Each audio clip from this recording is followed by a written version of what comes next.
ನಟರಾಜರವರು ಮೂಲತಃ ದಾವಣಗೆರೆ ಜಿಲ್ಲೆಯ ಹೊನ್ನಾಳಿ ತಾಲೂಕು ಕುಂದೂರು ಗ್ರಾಮದಲ್ಲಿ ದಿವಂಗತ ಗುರುಮೂರ್ತಯ್ಯ ಹಾಗೂ ದಿವಂಗತ ನಾಗಮ್ಮನವರ ಮಗನಾಗಿ 26/7/1982ರಲ್ಲಿ ಜನಿಸಿದರು. ಬಡತನ ಕುಟುಂಬದಲ್ಲಿ ಜನಿಸಿದ ಇವರು ಹಿರಿಯ ಪದವಿ ಮುಗಿಸಿ ಪ್ರಸ್ತುತ ಶಿವಮೊಗ್ಗ ಜಿಲ್ಲಾ ಶಿಕಾರಿಪುರ ಘಟಕದಲ್ಲಿ ಕರ್ನಾಟಕ ರಾಜ್ಯ ರಸ್ತೆ ಸಾರಿಗೆ ನಿಗಮದ ನಿರ್ವಾಹಕರಾಗಿ ಕಾರ್ಯನಿರ್ವಹಿಸುತ್ತಿದ್ದಾರೆ. ಚಿಕ್ಕಂದಿನಿಂದಲೂ ಕನ್ನಡದ ಬಗ್ಗೆ ಅಪಾರ ಕಾಳಜಿಯನ್ನು ಹೊಂದಿರುವ ನಿರ್ವಾಹಕ ನಟರಾಜರವರು ವೃತ್ತಿಯಲ್ಲಿ ತಮ್ಮ ಕನ್ನಡ ಅಭಿಮಾನವನ್ನು ಮುಂದುವರಿಸಿಕೊಂಡು ಬಂದಿದ್ದಾರೆ.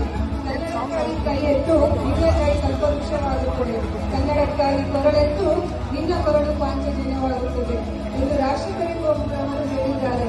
ಅಂತೆಯೇ ಕನ್ನಡ ನಾಡು ನುಡಿಗಾಗಿ ದೊಡ್ಡ ಹೋರಾಟಗಳನ್ನು ಮಾಡಬೇಕಾಗಿಲ್ಲ, ನಾವಿರುವ ಕ್ಷೇತ್ರಗಳಲ್ಲಿಯೇ ಮನಪೂರ್ವಕವಾಗಿ ಸೇವೆ ಸಲ್ಲಿಸಿದರೆ ಸಾಕು ಎಂಬುದಕ್ಕೆ ಉತ್ತಮವಾದ ಉದಾಹರಣೆ ನಮ್ಮ ಶಿವಮೊಗ್ಗ ಜಿಲ್ಲೆಯ ಕನ್ನಡ ಪ್ರೇಮಿ ನಿರ್ವಾಹಕ ನಟರಾಜ್ ಕುಂದೂರವರು.